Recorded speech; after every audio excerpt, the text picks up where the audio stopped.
Now in its 10th year, this is GabNet. Talk like you've never heard it before.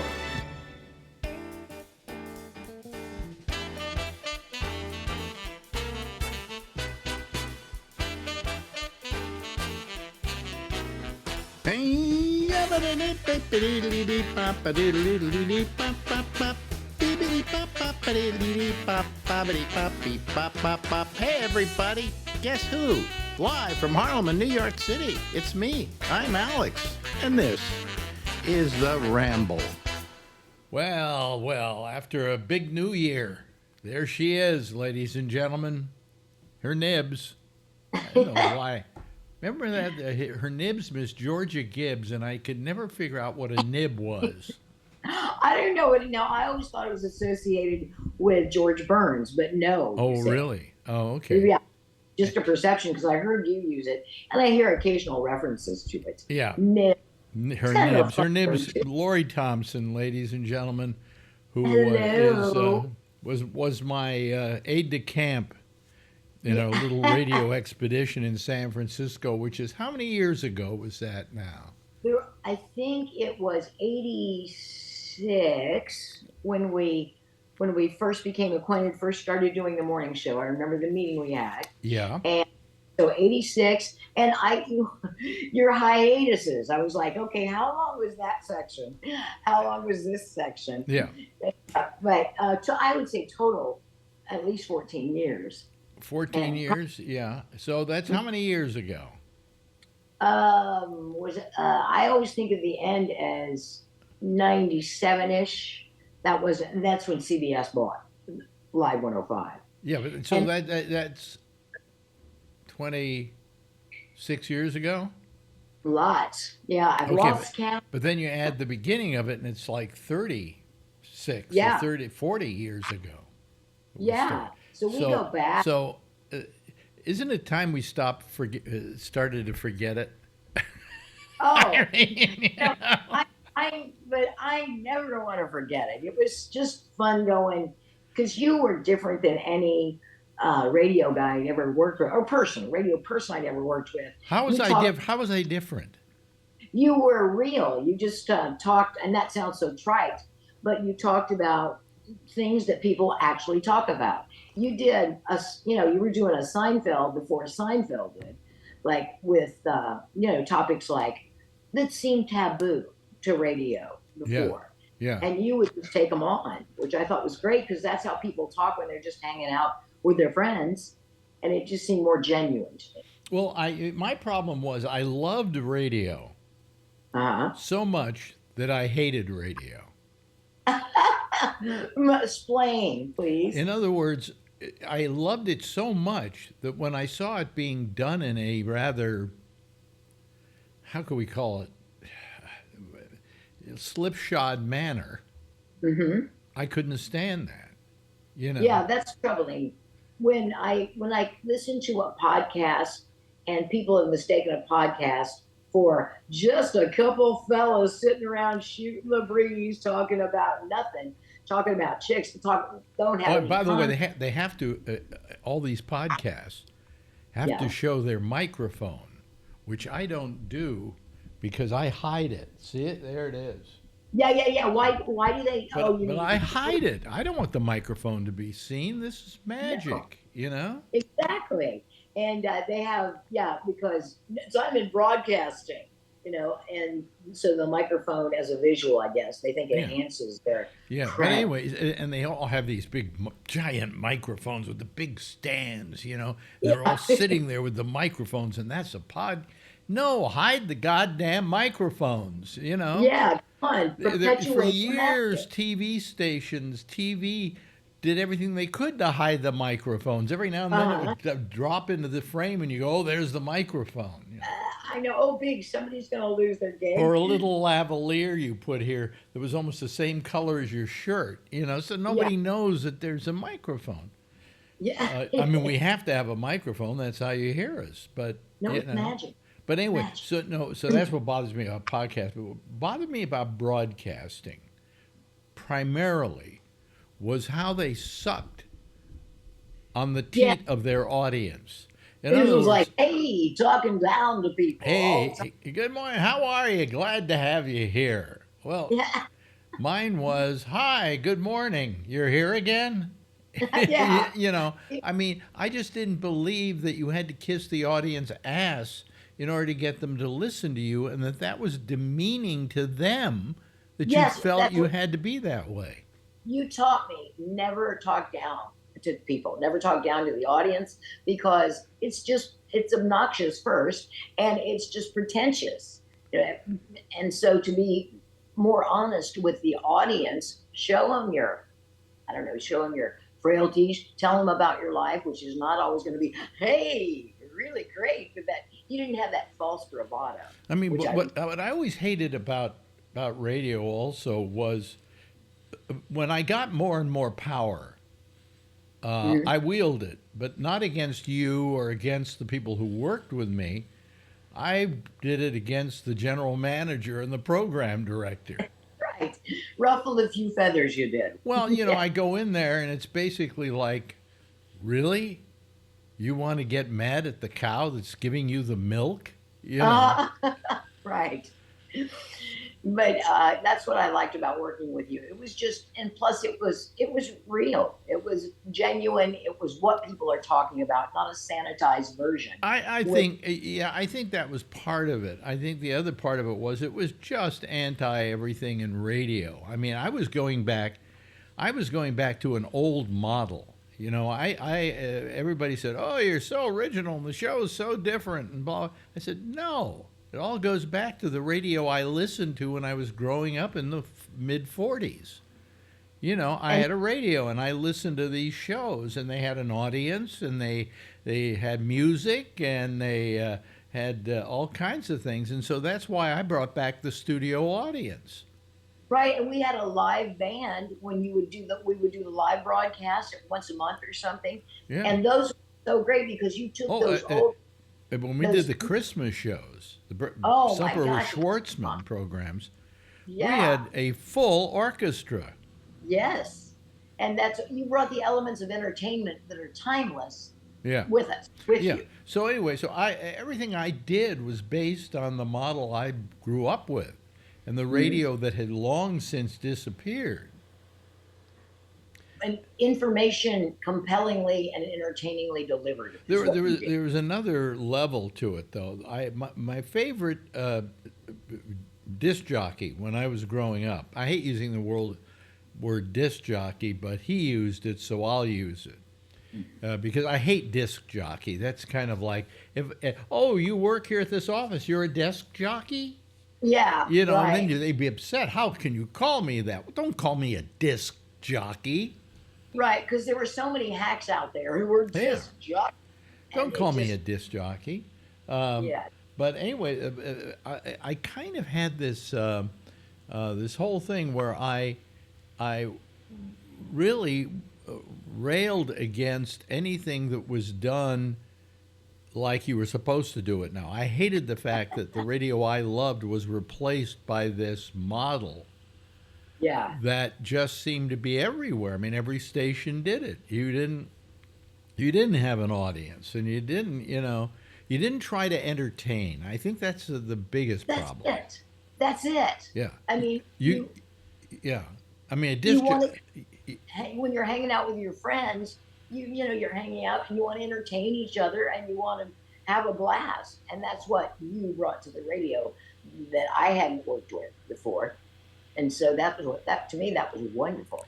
Yeah, so I mean, but anyway, what I was saying is, you get this power at a radio station, and you can start wielding it. I mean, if they Mhm. gripe out, well, why did you do that this morning? You go, hey, I'm the cow, okay? Yeah, Just milk me and let's go. right.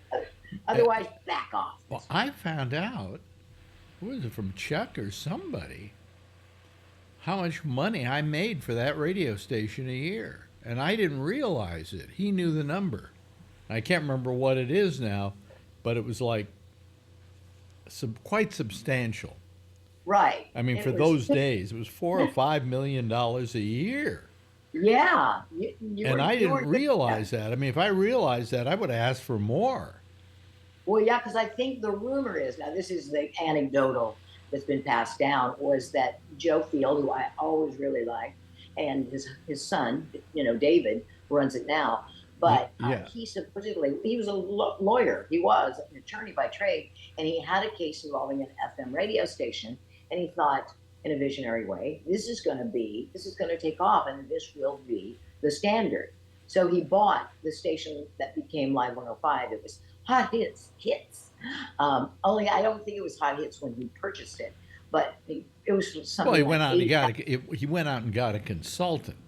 Right. Okay, Yeah. and the consultant said, "Hey, why don't you become Hot Hits Kits? Because I've got Hot Hits Baltimore, and I've got Hot Hits this, and so you become Hot Hits." Well, I mean that was ridiculous. When I went over and it was Hot Hits Kits, I went, ugh.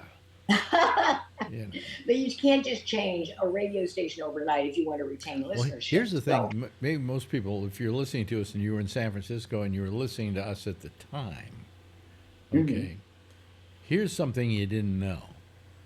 When we went to Modern Rock, yeah. the guy who owned the radio station didn't know we did it. Really? He didn't Just kind know of it. Under the table. They said to him, "We're changing the name of the station. We're going to Modern Rock," and he didn't know the difference. He wasn't a music guy. He just owned radio stations and wanted to make money out of them. Yeah, investment. So they completely changed the format without him knowing it. And it it was- wasn't until he came to San Francisco once and he turned on the radio station and he said, "What the hell is this?" What did you do? And he went to the radio station and he sat down with our general manager, who at the time was Ed Cramp, You did, Ed. and he said, "You behind my back changed the format of this radio station." And then he paused and he said, "But apparently it's working." Change your And thing. he said, "If it wasn't working, you'd be out of here." Yeah. But he made a gamble, and to Ed's credit, it worked. But don't try to do that sneaky thing on me ever again.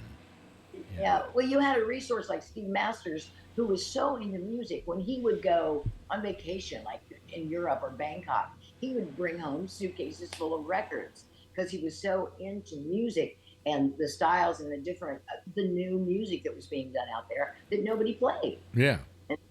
And that it worked. So we changed the name of the format to Modern Bangkok. So, by the way, can you hear drilling going on outside? I cannot. Well, I did a Good. little Sato dentist open next to you. No, what happened is they're tearing up the courtyard.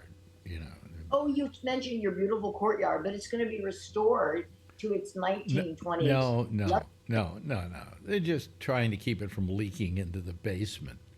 So Well, that would be they're nice. going into. We have these 4 quadrants of dirt and whatever was in there, some plants and stuff, and they've dug them all up and are putting in this membrane. Okay. Insane in the And membrane. then they fill it back with the dirt that they took out, which is, the dirt. It's been there since the 1900. Okay, that dirt. Not a lot of nitrogen. Been there in that. since 1900. I think maybe it's time to just replace it with new dirt. Yeah. New healthy dirt. Well, it's not going to be good for corn or soybeans. And they're at that doing point. this thing where they're taking the dirt out and they're putting it in plastic bags, which are piled up all over the courtyard. And then, Which is when they amazing. have to fill up the membrane, they fill it with the old dirt, the 1900 dirt. Yeah, one would think that you would use, because I would think that new dirt is just more readily available too. I mean, you go to. I don't think it's that expensive. I think you're probably paying more in plastic bags than you are, in. Get somebody to drive a semi back to Illinois, load it up. We'll sell you dirt. You can buy. I'm sure you can buy dirt, and it's probably very cheap. Home Depot, Lowe's. Yeah, I'm sure you could. Yeah. Not much market for dirt, but there's a bigger market than you think with construction. I'm glad people can't hear the noise then, because Yeah. it's rather loud today. Well, they construction I can kind of forgive. Yeah. Like if I'm staying in a hotel and there's construction going on, it's like, well, they can't really help that. Yeah. I wish I had stayed here Yeah. and I'll do my research better next time. But yeah, I had that happen in Nashville. I was there for a week and they forgot to mention that they were launching this major construction project. And I had to work, I think I was there to do a test work thing, a test stint. And it was They like, bring you in for a week and you work, and then they decide whether they want you or not. right. And it was, so I'd get up at 3 o'clock in the morning and they weren't working then, but they were at 3 p.m. when I was trying to sleep. Let me tell you something about going in for those, doing a week, and they decide Yeah. whether they want you or not. Right. Who was it? KMEL, Camel, Yeah. brought me in to do a week for exactly that reason. And I described that week as a way of understanding what it was I did. Where on Monday, after the show, they're scratching their heads going, what the hell was that?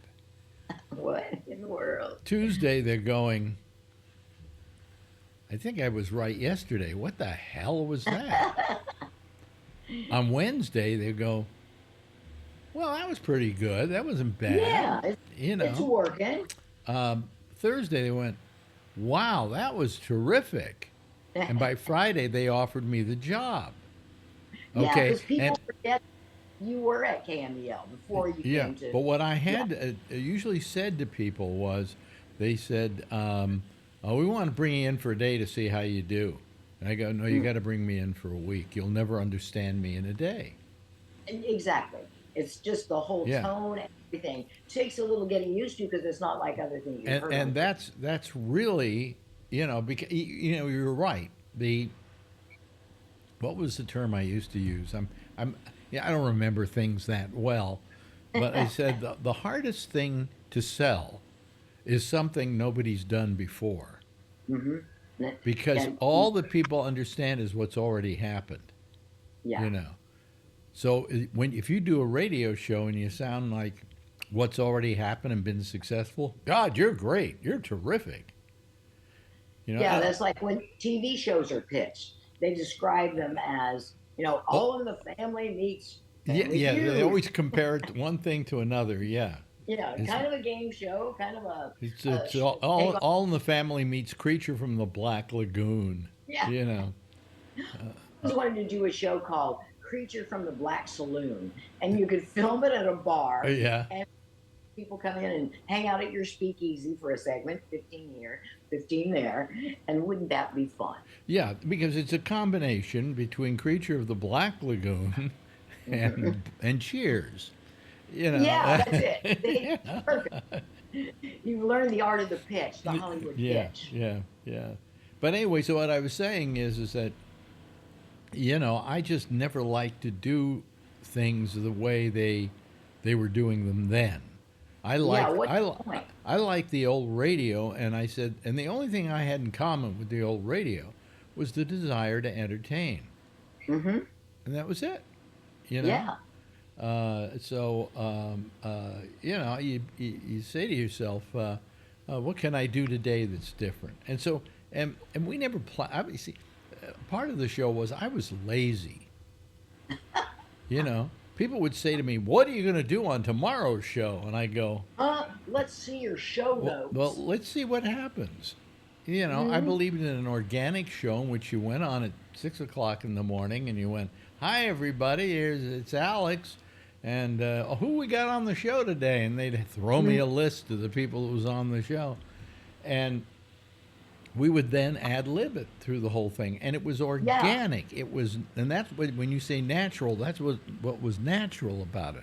It was purely organic. But I want to ask you now. See, when I got hired at Live 105, they said to me, we have a woman in the morning who does the news. We'd hate to let her go. Would you want to test her on your show and see if you like her? And I said, no, just have her do the show. I said, I don't want to fire anybody because I'm coming in. So, which was a gracious move. That Well, was it wasn't easier. so much gracious as I really didn't care, Mhm. because my idea was whatever I needed, I would mold you into. Right, which I felt that's why I was like a sponge, just absorbing everything that you were doing and learning from Well, you. I think the hardest thing maybe I had to do, and I don't know, you'd have to answer this, is to get you to understand that you didn't have to worry about a lot of things that you used to worry about. Yeah, and that was an ease or relief because I needed all kinds of relief at the time. I'm going to like essentially from my home, 2,000 miles away. Didn't really know anybody there, and that's your first thought. Am I going to get fired today? Am I going to get? Oh, Do I no, that's take? my. Listen, I've never felt secure in the radio business. Never, Yeah. not for 1 minute. I Well, realized that I was one questionable interview or one a questionable joke away from getting fired. yeah, and it's gotten so much more pronounced. And this, like Claudine Gay at Harvard, Yeah. you know, she wrote an editorial in the New York Times on January 3rd, explaining it from her point of view. And it's Well, how could they get she rid of her? She was black and gay. and a woman, yeah, No, she wasn't homosexual. Her name is gay. yeah. But That's, wait a minute, I'm not one joke away from being fired on this show. no, So, you can relax now. yeah. You can say what's on your mind. And But what's no, pushing. I don't think I ever had a secure moment in radio. I Oh really yeah, didn't, well, because you and because, I both talked hmm? about how we thought about getting into acting, but it was like there's so little security in that, Well, and well, up I wanted to be an actor. Yeah, that same was, here. I got into radio figuring if I do this, somebody will say, come act. Okay? Oh, okay. And Yeah, it never happened. well, Never I happened. just thought that if I do that, there's a little more security, and then maybe I can find something else. I can learn what's going on in the market. And voiceovers or something I always wanted to do. And yeah, you have to. Radio offers you a little bit of more security than Well, being. you and I were this close to being characters in A Bug's Life. That's what you said. Yeah. Yeah, and that would have been fun. That would have been a blast. Because now I watch. There's a good movie too, with Tig Navarro about the voiceover industry, Yeah. and it's very fun. You can tell it's Well, they, written they actually had two characters they had created that were based on you and I. that would be so fun. Yeah. 'Cause I it mean, it is- was a small part, but Yeah. and they called me at like 10 o'clock in the morning when I got off and said, "Are you and Lori available today?" And I said, "For what?" And they said, Pixar called. And I said, "For what?" And they said, "Well, we've written two parts based on you guys, and we'd like you to do the voices. So what time can you meet us?" I said, "Well," and I think I asked you, and I said, we can meet there about 3 o'clock in the afternoon, because we had to go all the way. I think it was in the East Bay in those days. And I said, but we can do it. She said, "Well, let me get back to you in a couple hours, and we'll solidify it." So okay, fine. So I don't hear from them until about 1, and then they call me, and they go, "Oh, well, we just had a meeting, and we decided we're not going to use the characters."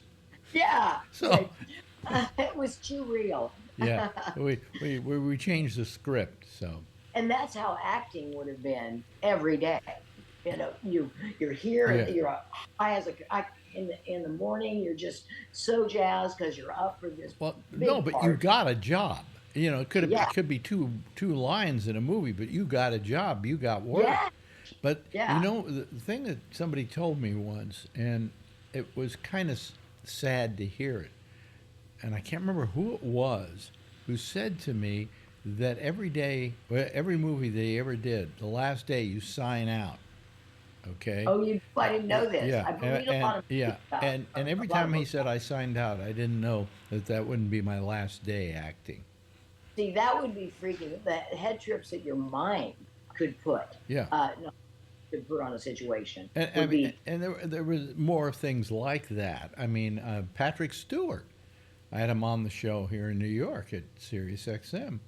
And after he left, I said, by the way, I said, "Thank you so much." And he said, "Anytime you're in town, come on by and we'll talk to you. And he said, well, I'll do that if I still have a career. I mean, he always felt that this job was the last job he was ever going to have. And Yeah. Patrick Stewart. I know, man. It just goes to all levels of performance and acclaim. Yeah. So anyway, all I got to say is, you take a guy like me, who has no self-esteem whatsoever, and I went into a business that spends every day trying to reinforce that notion. Yeah, exactly. Yeah. I know. Self-esteem is good. I'm finally building one. Just By to the get time me I have through enough self-esteem, I'll be dead. Anyway, Yeah. hey, we're running out of time here. Well, Wonderful I've enjoyed- talking to the great Lori Thompson, and we shall do it again next week. How's that? That sounds like peachy. Bye-bye. So try. Bye. Now in its 10th year, this is GabNet. Talk like you've never heard it before.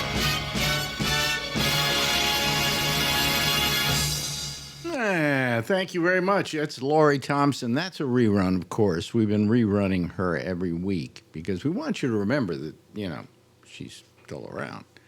But she's still not ready to be able to, she can't talk well. She's got laryngitis from all the radiation and stuff around her neck. So hopefully she'll be with us in a couple of weeks. But in the meantime, I don't want you to forget her. So I need to get some beard wax or something, because this is starting to get, Anyway, I thought I'd see how far out I could let it grow, and I'm getting a little tired of it now. So anyway, hi everybody, how are you? Welcome. This is what is it? It's Wednesday, and it's the first show of our Rambles this week. We already did the Monday show, which went really well. And we hope that this one will go really well, too. And we got some people waiting to come on. So why don't we let them come into our show here. Let me admit all. Here we go. There we go. Let me see here. I've got to go. Oh, wait a minute. Where am I going here? Wait a minute. Hold on a second. I got to do something here. Okay, there we go. And if I go Zoom, there we go.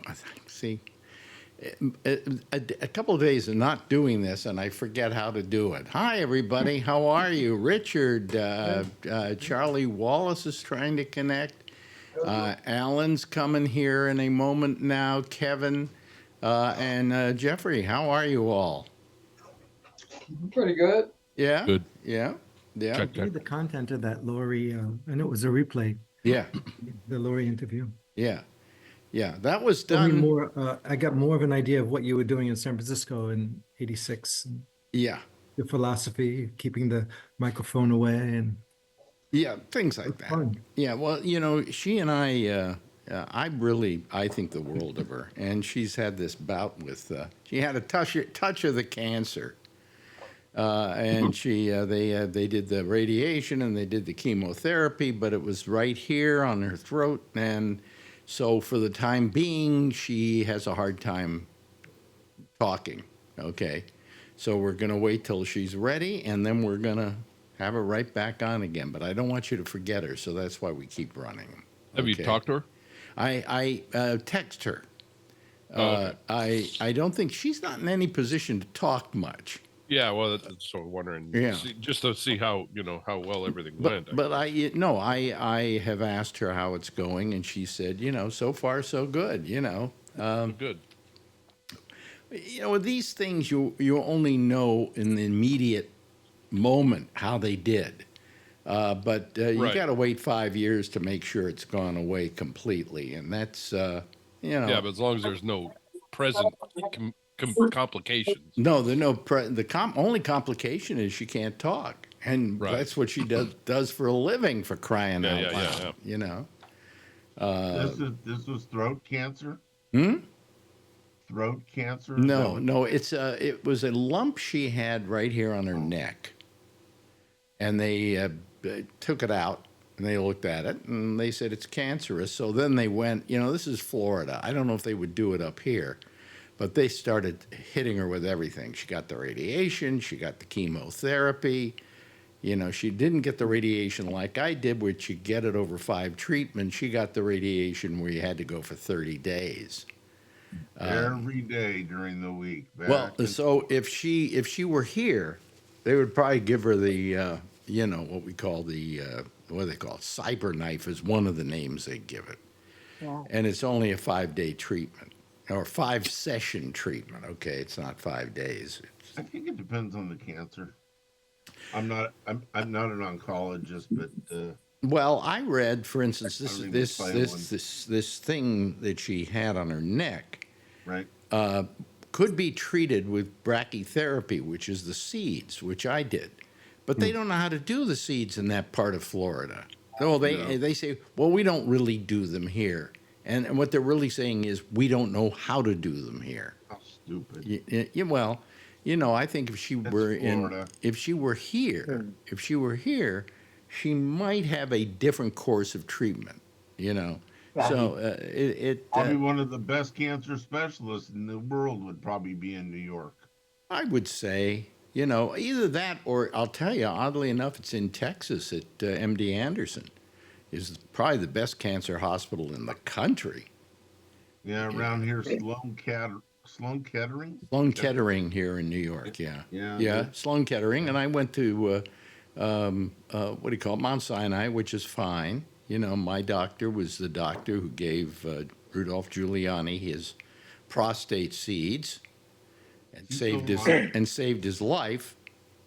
I never asked him about it, by the way. I figured I didn't want to say, you did Giuliani? Thanks a lot. You know, and then, okay, it's time now for you to get your seeds. And you know what I'm doing? I'm giving you burpee seeds, you know. So They grow flowers. I grow a flower out my ass. Yeah, right. So Give them the If placebo. worse, they could give you the Republican seed. Republican seed? I don't know. I mean, There's a joke there somewhere. We'll figure it out later. We got sarcastic comment. we got lots of time. It's certainly. How many here saw the Oscars? Anybody? Hey, you did. Okay. Off and on a little bit. Ah, boy, you know, I'm sorry. I am not a Conan O'Brien fan. I'm sorry. His participation was almost minimal. Yeah. Also, the material they wrote for him, the comics wrote for him, like Carol Leifer was writing for him, and people like that, and the jokes were fine. They were good jokes. He just doesn't know how to deliver them. That's the problem.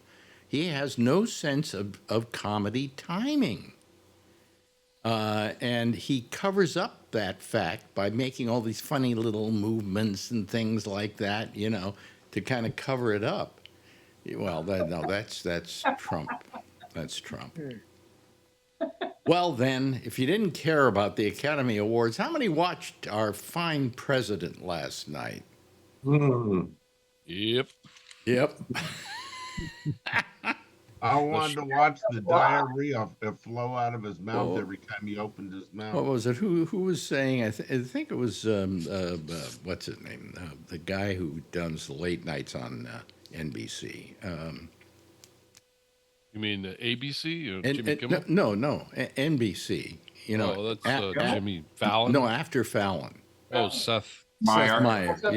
Yeah. He had a pretty good line. He said he kept referring to what's her name is Pocahontas. Yeah. You know, and she didn't feel that comfortable with it. He said, but the fact is that the movie Pocahontas was shorter than his speech last night. It was Castro-like. You know what it was? The State of the Union is simply, you know, first, every president starts off by saying, I'm here to tell you that the State of the Union is strong, okay? And then you go on and you start saying all the things that are good, and then you start getting to the problems we've got and saying But it those wasn't technically yeah. the State of the Union. It wasn't? No, No. it was addressed to Congress. Yes. Really? He's only been in office 2 months. You usually Yeah, it wasn't State of the State of the Union. Yeah. He He just wanted to get up there and bullshit. He sat there for most of this thing. What do you call it? Going after Patting- Biden. I mean, come on. Patting himself on the back and showboating people. I will give him credit for not opening the book that was laying in front of him to read from the book on who's who. He knew 20 people by name that were in the crowd, that they were all invited, this firefighter and this family and this border Yeah, but that's on a teleprompter. Teleprompter. Oh, is it? I Yeah. thought they Yeah. didn't use teleprompters in there. Oh, okay. yeah. Oh, absolutely. Two of them. Oh, well, No, that, he made fun of that is- Obama. He made fun of Obama to using teleprompters. Yeah. Oh. And then he went on and used teleprompters. Yeah. oops. I wondered how his memory was so good all of a sudden. Okay. No, I mean, That Any answers credit? that. and this little kid has cancer, and that person has this, and and Oh, I and of love course the we're Secret sorry for the Service. kid because he got cancer from Biden. Yeah. Yeah, so. Of Did all course. that. I That mean, little kid, I don't know if he understood what was going on. He was in his father's police uniform or something. And then they made him a honorary Secret Service agent with the official documents that looked official. And the kid's like, okay, cool. I don't want to protect this asshole, It's probably what he was thinking. his father died, right? His father was a police officer that was killed in line of duty, I guess is what it said. Yeah. And he wanted to, somehow Trump thought he would want to be in the Secret Service protecting him. Yeah, we're making you an honorary Secret Service member. Couldn't you just give me my daddy back? Well, he Right. had brain cancer too. Yeah. They have brain cancer. Oh. Yeah. He had brain cancer, and apparently, and I think Donald said 2017 or something, they told him he has 8 months to live and he's still alive. But, in modern medicine, maybe you ought to look at that a little bit, Donald. Yeah. Yeah. But I He mean, didn't see Kennedy. yeah. I just, it was, I think it was just the fact that he's constantly bashing Biden. Come on, the guy's out the door. I don't ever remember a president bashing the previous presidents as much as Trump does. No He president. did the same thing. He did the same alone- thing last time. There's an unwritten creed that you don't. But you don't do that. That you Well, don't. Republicans like to do that. What was HW? Not HW, but George W. Bush's the guy that was in charge of Halliburton. Hmm. He went on for 6 months about how bad the last president and the new president was, and Cheney. I mean, go to bed, go to sleep in your coffin or something. Yeah, it was terrible. I mean, it was just, I just thought it was horrible what they did. Tasteless. Excuse me, I just put something up I shouldn't have put up. Anyway, I guess. I never watched, but I listened to it today. Yeah, well, it went on for far too long. I mean, the guy doesn't know how to get off while he's, I don't understand it. I really don't understand it. I don't understand how you do that. There was always a kind of an unwritten creed that the current president doesn't bash the previous president. He Okay. missed that somewhere in President. Somehow he didn't get the memo. Okay? Leave him alone. You're on your own now. Just go do your thing, I think He blames everybody. he's outstayed his welcome already. I mean, it's terrible what he's doing. And Musk is losing money now too. It seems as though he's not selling as many Teslas. Oh, no shit. Yeah, the sales are down on that. He may not have a lot of money after this is over with. The interesting thing is Biden said we're going to have all electric cars by 2035, something like that. But then Trump says, I took that away. We got to support the auto workers. Well, that was a kick in the balls to Musk. Musk is trying to Put electric Well, cars. but wait a minute. On top of that, the auto workers make electric Electric automobiles. cars, Of course. Yeah. Yeah. You know, I mean, I question whether we could reach that goal and whether they would have the electric cars working at the kind of efficiency that we have with gas automobiles. Do have a problem with the charging taking too long, you know. There should be a kind of fast charger that was as fast to charge as it is to pump gas, or maybe, you know, a little more than it takes to pump gas. All right. But Good luck with that. when you got to sit there and wait for this thing to get charged, wait a minute, I go now to our expert, Brian Neary. How long does it take to charge I don't know. electric automobile? You don't know. You have electric automobiles, don't you? Yes, but I commute. I don't know how many miles. And then I go and I get to work and I plug it in and I go to work and I get it free. And then Yeah. I drive home. And then I drive back to work and I plug it in and it's free. If I need to charge here, I charge at my house. I plug it in, I go to sleep. When it's done charging, it stops. Okay, let me ask you a question. You're about 35 miles one way, I think. Something like that, yeah. I think it's more, yeah. Yeah, but let me ask you this question. When you're charging it at work, you plug it in, right? And then you go into work and do some stuff, right? But you have to come out after it's finished charging so somebody else can use it, right? But we have a buddy system.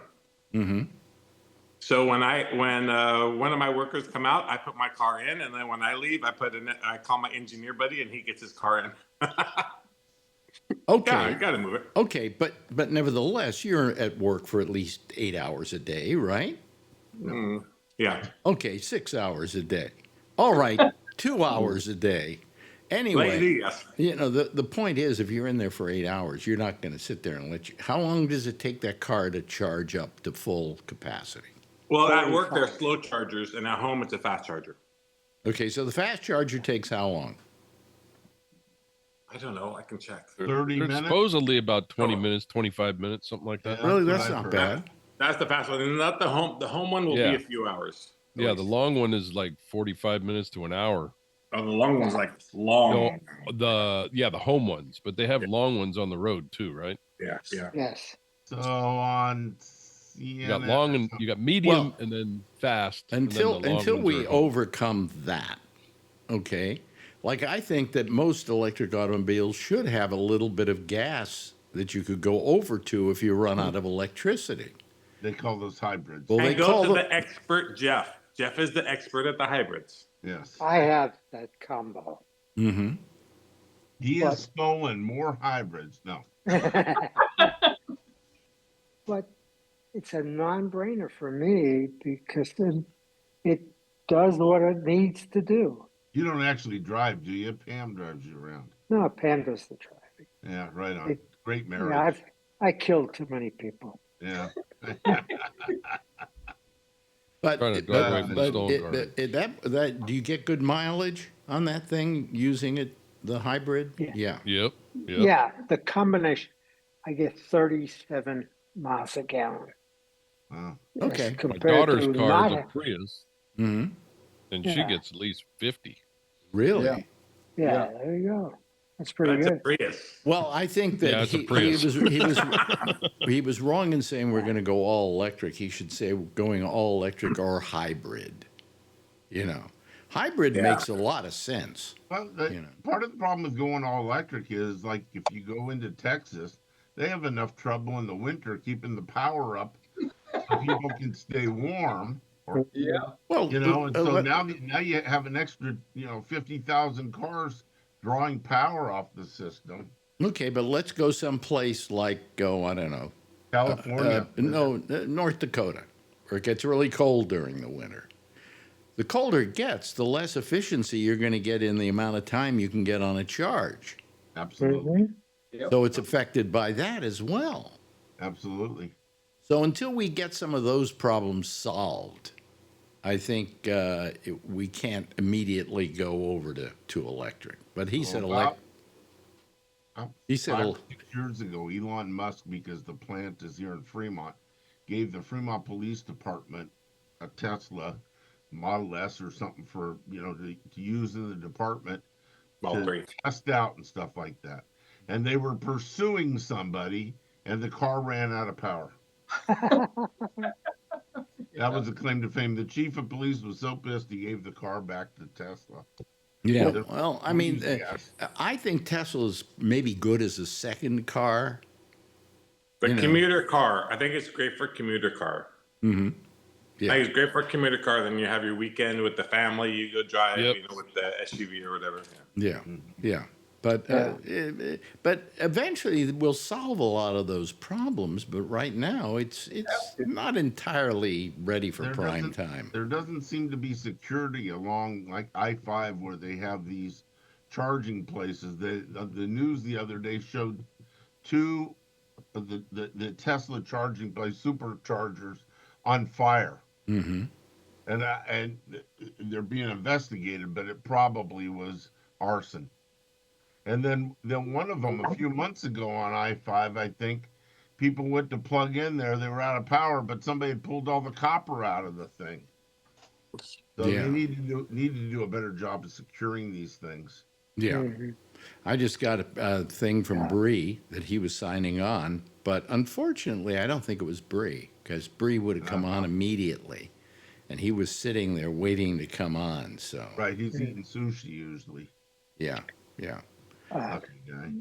Well, some people I know Hmm? are getting rid of their car because of emotional problems, The electric political car? problems. Well, yeah. oh, political Electric problems. cars are all cars, Jeff. No, I'm talking about. Well, listen, Trump. I got to tell you, when you talk about not buying a Tesla because of Trump, because of Musk, I would not buy. I mean, Tesla seemed like a good idea to me. If I were to buy another car, I'm not in the market for it, but if I were, and I think they were a very interesting car. That kind of feel a little cheap, but the point is that because of Musk's politics, I couldn't bring myself to buy his car in a million years. I'll bet that your building is a historical landmark, right? Mm-hmm. So I'm sure that if they want to change the color of the building, they got to get city approval. Right. Here would be Alex Bennett with the wrong color charging cable running from the 8th floor down to the car. I thought it would be. Well, Bree just entered the waiting room again. Let's see if it is Bree. Let me just put my face up here so that in case it isn't Bree, then you're not going to have to see whatever these people do. But I think it's probably Bree, I would imagine. There he is. Okay, there we go. Sorry, Bree, I didn't know it was you because you didn't come in fast enough. And when people don't come in fast enough, we think they're getting ready to run some video. What kind of video? Shall we say questionable material? Unicorns and rainbows? Yoga. Yeah. Yoga sessions. It is stuff that is so gross that even my group here goes, "Ugh." So anyway, no. How come people don't put girls, like eating sushi together in the nude or something like that? Yeah. That's okay. Well, it's all gay it's all gay porn. It's not straight porn. I get it. I've seen it. And I'm sorry. Gay porn doesn't bother me. I've seen penises before. I can see one by looking down. Okay. But Wait a minute. Jeff is below you. Oh. At least I still have one. Aha.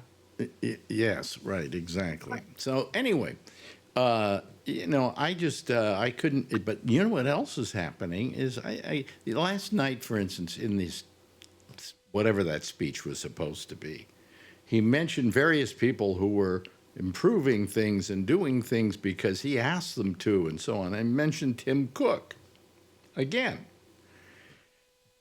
And I just, I'm sorry. I mean, I'm all appled up here. My computer's an Apple, and my iPhone's an Apple, and my watch is an Apple, and so on. And I really don't feel too good about buying Apple at this point because of Tim Yeah. Cook. Tim Cook a couple weeks ago said that he is not pro-Trump. First of all, Tim Cook's gay, but he says But why then? I know, and that's why he shouldn't be for Trump. They were going to build this $500 million plant anyhow, Apple, and try and bring over more stuff here and get it away from China. Because they found themselves actually being caught in that maelstrom. So they thought they would build it here. Yeah. A lot of stuff, and so Trump just took credit for it last night. Yeah, yeah, but he shouldn't have. But still, ago. I mean, even he went to his inauguration, for crying out loud. He allowed himself to be used. Okay, and it didn't make me feel all that good about about Apple. And then who else? Oh, then I can't I have to deal with them, but I don't like Facebook because of that moron. And then I said, well, at least I can be happy with YouTube. And then I suddenly realized, oh, there's one of the heads of Google sitting up there during the inauguration. And I'm going, come on, do you really want to go to inauguration that bad? Costco didn't show up, right? What? Costco didn't show up. Costco didn't show up. Costco is very anti-Trump, and they're not going to do away with DEI. Here's what I don't get about DEI. They create these things in which it's like a horrible trope. DEI, it's horrible, it's terrible. And I look at DEI and I'm going, what's terrible about that? You're simply saying you're going to get the best person for the job. It's just you're not going to discriminate as to race and sex and so on. But you're still not going to hire the worst person because he happens to be black. Right. DEI, that's not the spirit of DEI. It's woke. Yeah. And Costco said, we're not doing away with DEI. No. Walmart and Target, two other big retailers, did away with it. Yep. Yeah, they weren't running. Well, Walmart is based in Bentonville or something like that in Arkansas. Well, so does this mean if you're getting rid of DEI, you're no longer going to give people, the best people, the job, because the best person might be black? I was in Walmart the other day, and they have blacks, Latinos, all it says, all DEI says is you are going to hire the best person, but you're not going to exclude certain people because of race or sex. And for years, some of the best people, some of the most available people who are good and terrific at what they do, weren't able to get a job. Now, the best gets hired. Yes, Brian? I'm not saying it's a bad thing. All I'm saying is, but some companies make, like football, some companies that I've been involved with make you, they have to check the boxes on the D&I, so they have to make sure that they interview black, gay, or something like that, the Indian or something like that. They have to go through that check mark. Even if they know they're going to promote somebody, they have to post it, and they also have to make sure that they check all the boxes. Do the interview. So is that I was part of that because of when I got laid off. I went to reapply for my job in another position that they wanted me to put in. Right. And I was completely qualified and had a pile of references. I'd been doing the job basically for 18 years anyway. But the guy that was interviewing me you wouldn't have known he was interviewing me. He kept getting interrupted. He kept answering his phone. He kept doing this. He said, okay, well, thank you. We'll let you know. Week later, it's like, no, we've decided to go a different way. And they never hired somebody in that position. Yeah. They ended up giving it to someone in the office that knew nothing about dispatching trucks and safety programs and everything else. But I'd been doing that for 18 years. Brian, is what you're saying is that it makes it more difficult for the businesses to hire people? Or they just... No, it's just the hoops you have to go through. But then you're saying if you see 10 resumes and you say 7 of them are white and 3 of them are mixed. And no, you have to do 50-50. So those 5 white people, you have to say you can interview those, but those other 5 you cannot interview those next few people who you think are good just because they happen to be white. You have to make sure that you interview The other 5 get somebody interviewed. of color, Yep. or a woman. They all get. And then yeah. I've also seen. And I had to hire a woman because of that. Yeah, and I've also seen.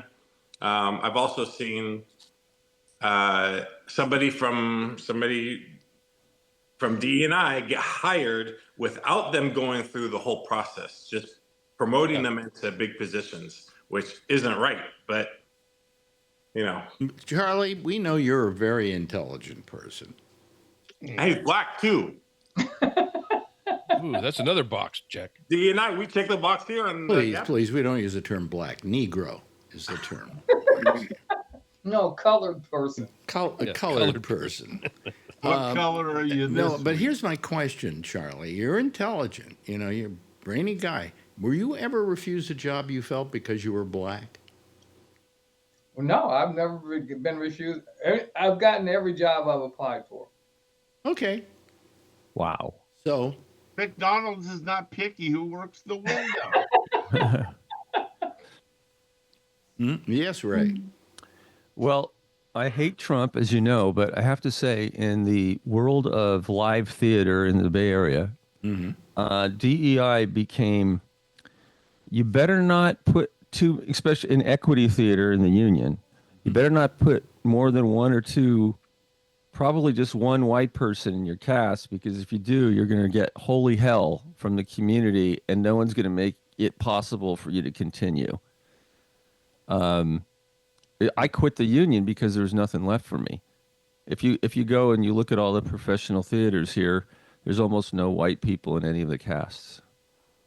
Wow. Well, that doesn't seem to make sense to me. But that's how, and I'm not just talking, it's just people of color. So if you're Asian, black, Latino, whatever, that all counts.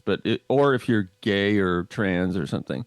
If you're a woman, that's kind of okay. But I am the low. I went from being the easiest person to be cast because of demographics to being the most impossible person to cast. Well, you know why you can be cast now? Because you're getting older.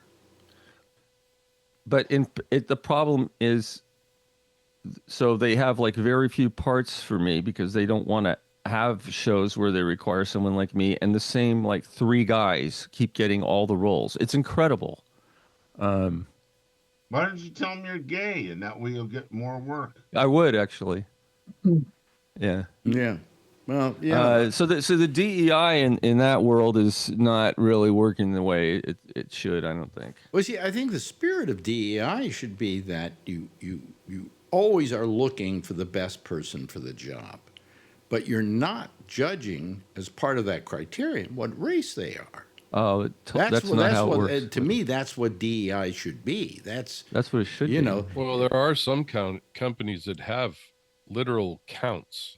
Yeah. They have a percentage that they have to maintain of colored, Hispanic, gay, black, Did you whatever. say colored? He said colored. Colored people. They're colored. Yeah. That's what my grandmother used to say. It drove me crazy. Yeah. And my grandfather was worse. The thing that, so I was sort of, I created a couple programs in Lodi over the last 4 years about DE&I.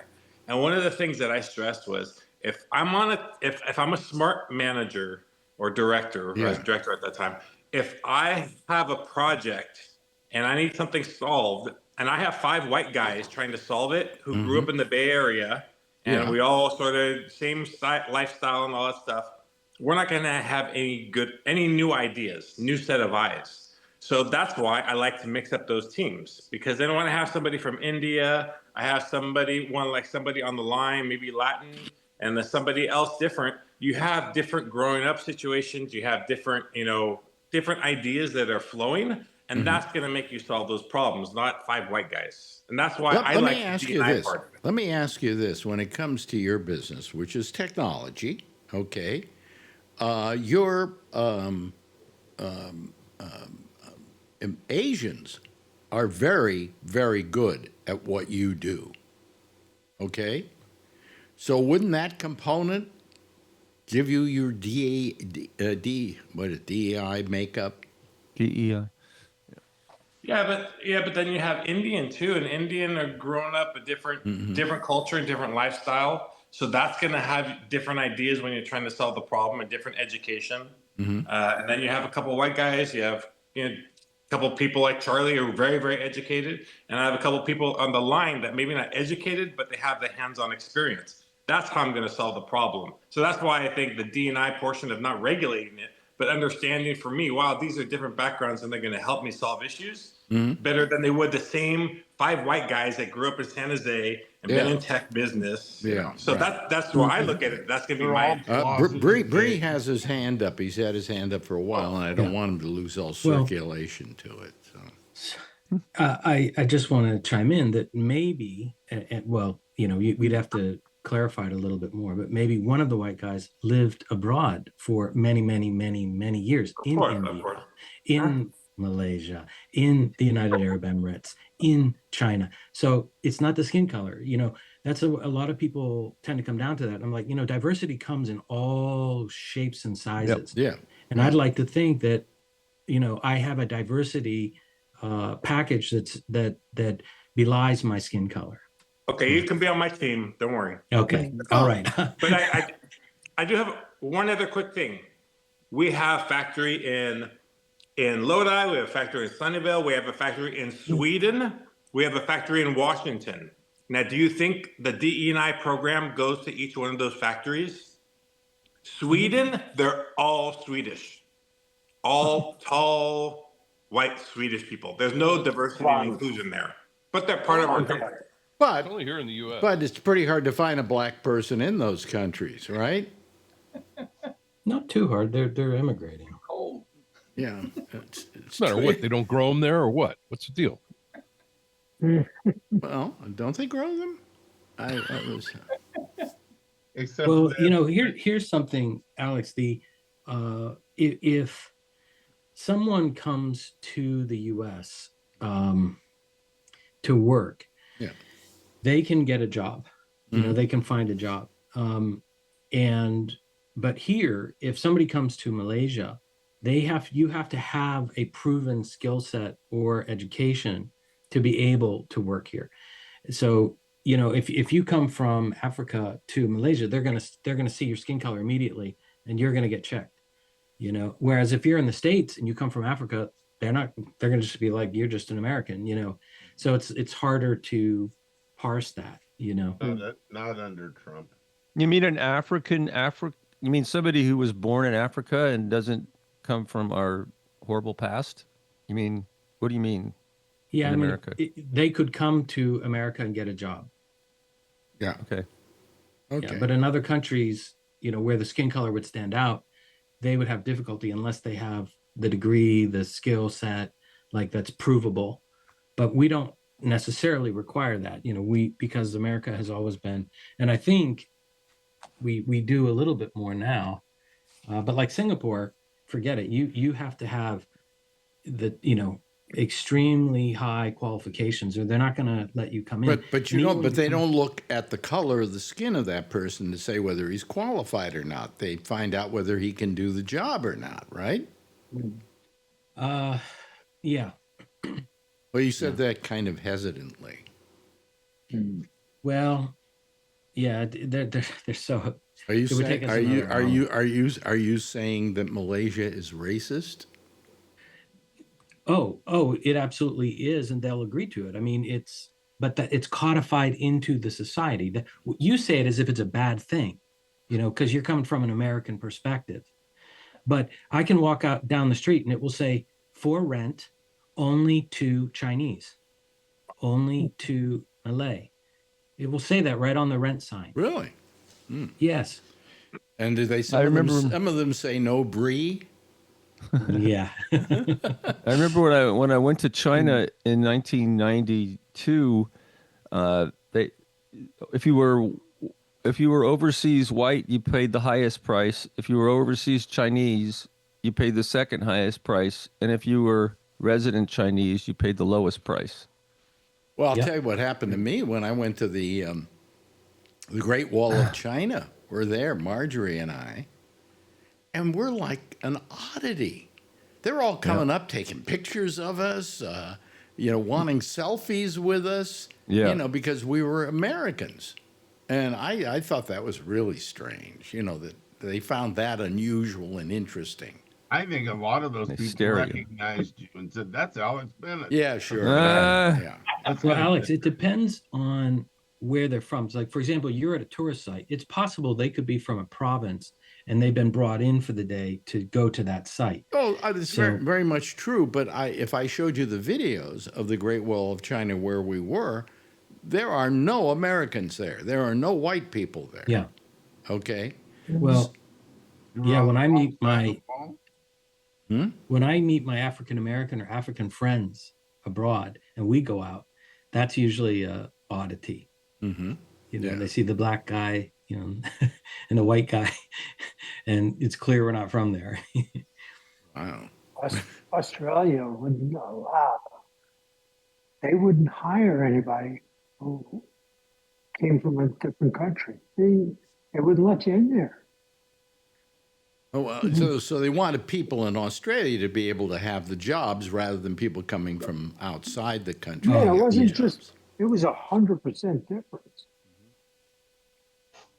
Australia will definitely pick a Commonwealth person over like an American any day of the week. Really? Yeah. Okay. Oh, yeah. All right.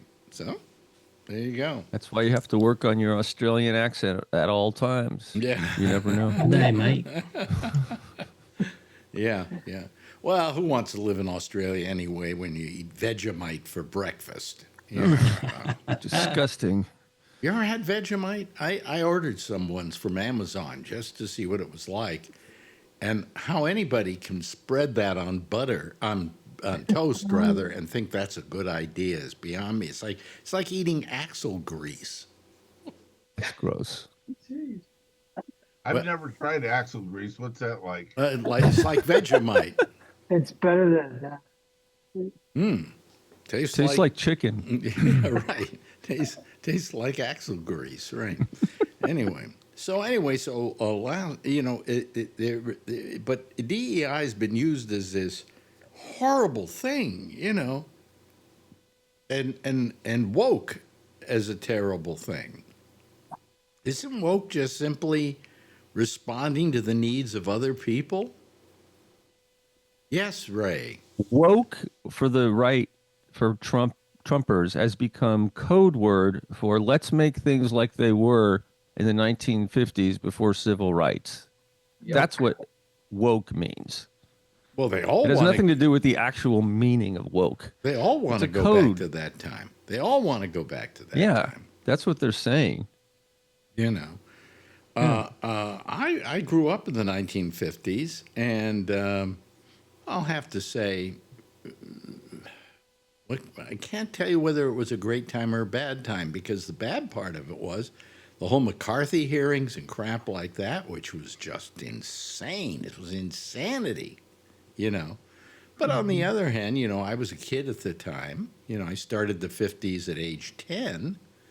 And so for a 10-year-old kid growing up in Marin County, California, it was okay. It was cool, I had a good time, but I was white. I had black friends, and I had to go down and see them in Marin City, which was the city where all the blacks lived. It still is. Is it still that way? Yeah. It's shrunk, but it's still like that. Marin County was pretty much white. I had my best friend's father. My best friend's father was the only black merchant on 4th Street in San Rafael, and he ran a shoe repair shop, and did very well, did terrifically. And one day they finally decided to build these nicer homes in Marin City, and so he bought one of them. And I said, well, why didn't you just take that money and go move to like San Rafael or San Anselmo or one of those other towns in Marin County. And he said, because they wouldn't sell to me. Ugh. And it was the first time I realized there was such a thing going on. And he said, I really want to thank you, white people. I said, for what? He said, I've saved a lot of money because I couldn't buy into your part of the county. And so he bought a very nice home on the hill. They built them these very nice homes, and there he lived the rest of his life out. So but Marin County, I had these friends in Marin City who were my friends, and I used to go and hang out with them all the time. So anyway. What were you going to say, Ray? I was just going to say I read a book once about this, and the irony of segregation, we shouldn't go back to it, but there was the ability, because things were segregated, to develop more black businesses. There was apparently in Las Vegas, there was like a strip just for black people. There was a black side of town, and that's where all the black performers, like Sammy Davis Jr., exactly had to go to stay when they were working at the big hotels. But it was thriving. Like they made money because of this. And then once segregation went away, it all got absorbed, and then there was a lot of loss of businesses. A lot of businesses disappeared. Mm-hmm. I just think it's just ironic. Yeah. In a way. Yeah. Yeah. Well, there was a time when we lived in a very segregated world. Movies, there was a whole movie industry that were called race films. Yeah. And some great directors, like a guy by the name of Oscar Michaud, worked that. Great movies. Yeah. They were great movies. Yeah. But these guys would never, ever be able to work in the white studios. So they made their own movies, and they had race films. Then I started to think about it, and really, don't we make race films now? Doesn't Tyler Perry make race films? And how is that, how has that made life better for us? That now, instead of being segregated, enforced segregation, it's now voluntary segregation, which is just as terrible. I don't know. Like the Bay Area, we're so diverse. You have Little Saigon in San Jose. Mm-hmm. You have Japantown in San Jose. So for white people, we know we can go get good food in those areas. Yeah. But they're all communities, and they're all neighborhoods. Yeah, but you never heard of a place called Negro Town. You heard of Chinatown and Japantown, but you never heard of Negro Town. East Palo Alto was Negro Town. They're all going. Yeah, but East Palo Alto is now all Latino. Yeah, but I mean, what I'm saying is $1 million homes. Yeah, well, they had like 11, 12 people in every one of those $1 million homes that they're renting It's out. sort of like Richmond, California. Richmond, California, when I grew up, was predominantly African American. There are some nice places.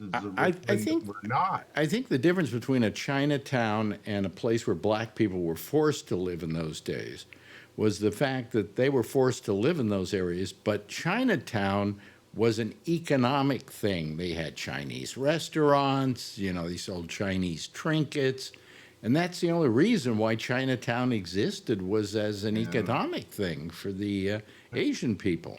In Richmond, the housing where the blacks lived was when I was growing up, a lot of it was subsidized housing. Poor housing, high crime neighborhoods. Super high. Stuff like that. But Richmond has changed over the years, and there are now educated black families that are living in nicer neighborhoods. And there's a lot of Latinos and Asians and stuff in Richmond. Although the crime rate bounces all over. But I was a pretty brave kid back in the day, because I used to go with my black friends, and we'd go over to like what they called dances in Richmond, where I was the only white guy there. But boy, did I get to see some great shows. I saw Ray Charles, and his opening act was Ike and Tina Turner. Wow. California? Huh? Wow. Yeah. Damn. I once delivered a spinach salad to Tina Turner. She was very nice. You know how she used to get the spinach out of her teeth? By just saying Tina Turner. Anyway. But I get it. you know, Yeah, I was going to say it's time for him to explain the joke. yeah. I think they understood it. You were the only one that didn't get Ray it. said he didn't understand. Oh, it. you didn't No, I understand. said I think I get it. I was joking around. I do get it. Yeah. Yeah. So But they say What's the Target. name? They're trying to have a 40-day boycott of Target because of DEI. Yeah. are they doing away with DNI at Target? Yeah, Yes. Yeah, they did a couple months like- ago. that's why Like they you want guys to are saying, boycott. you still go there and you still see everybody working there. They're all kids. I think right? it was Well, they didn't fire 'em. last Friday we weren't supposed to buy anything. Did you hear about that? Yeah. Yeah. Yeah. Like it's going to do anything. What was the reason for that? Because the next I day don't know. you're buying again. You know? I don't Yeah, know. it's been You're just double. waiting, you know. It's a warm up for a week long affair like that. I coming mean, up in you March. know, I can see you going out and boycotting Tesla, you know, because this guy has been doing some terrible things. I mean, this Unless is you what really happens. want a This is Tesla. what happens when you get too much money and you think you now are a politician too, by virtue of the fact that you're the richest man in the world. Well, he's the richest man in the world for the moment. Mhm. That doesn't say he's going to continue to be, you know. Well, that Chainsaw Act kind of showed that Hmm?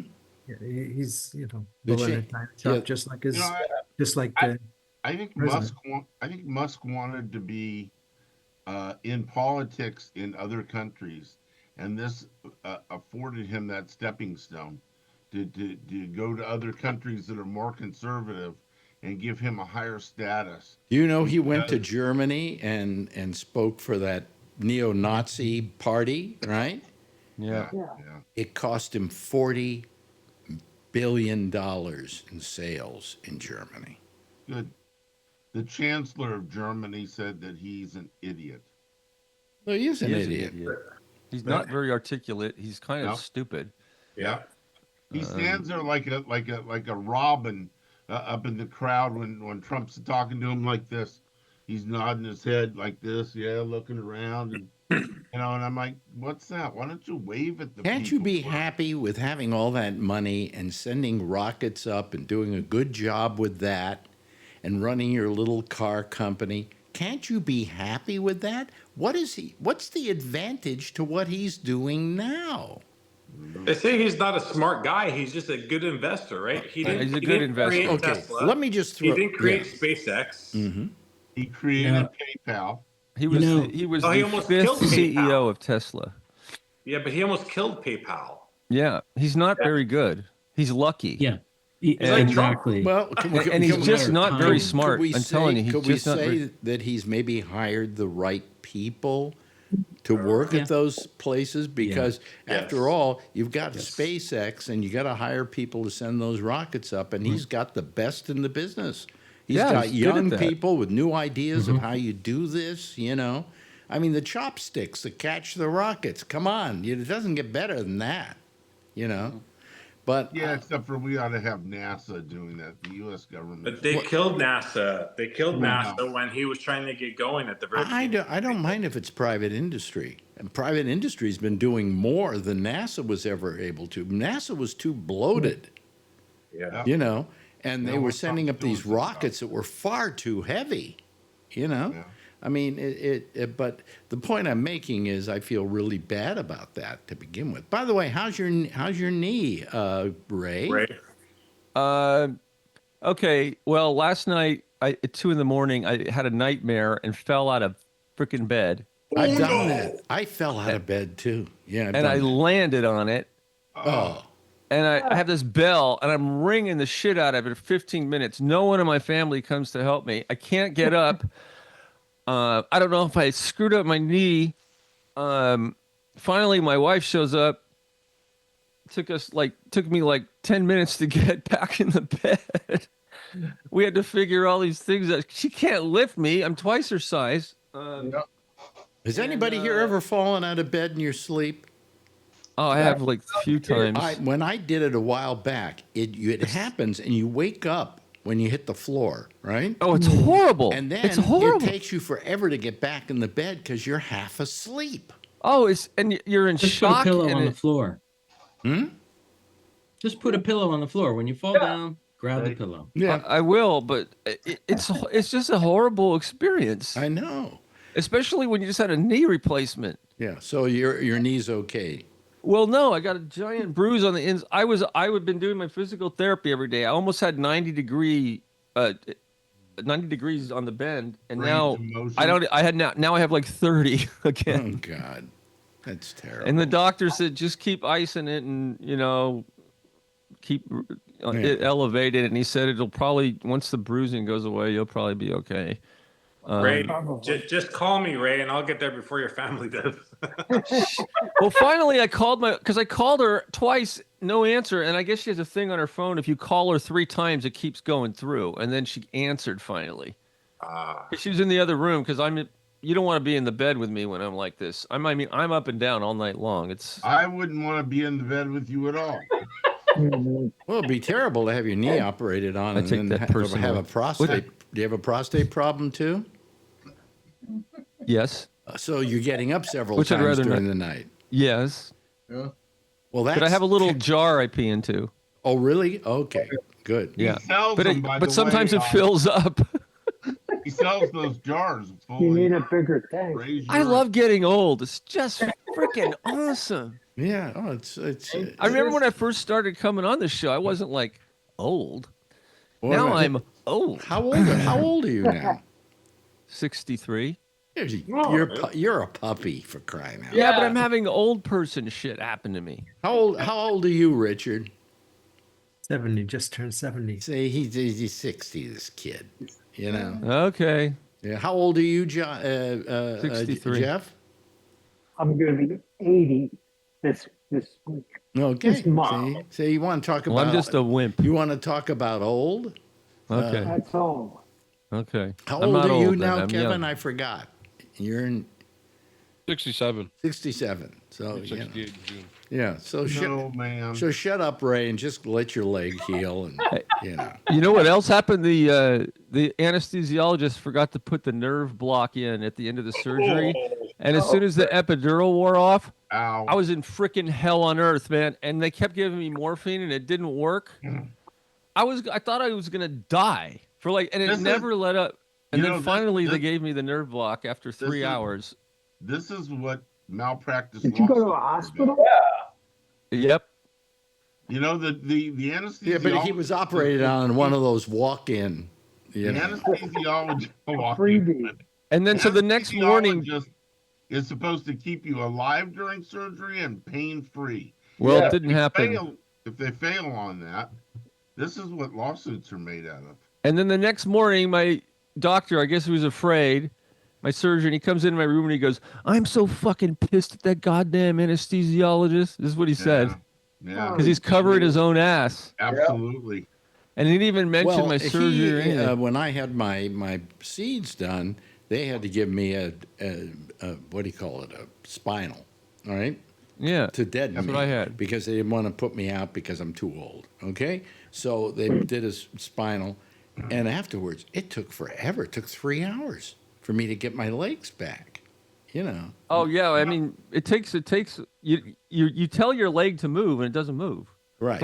Exactly. You know, Ray, that's sad because it wasn't like emergency surgery.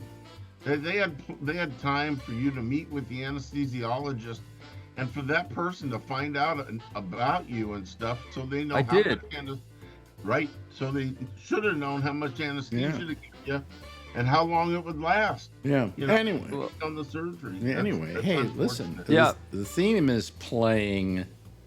I had something I wanted to bring up and I forgot what it was. Oh well, I'm not going to bring it up now because we've run out of time to talk. But I'll remember by tomorrow and we can talk about it then.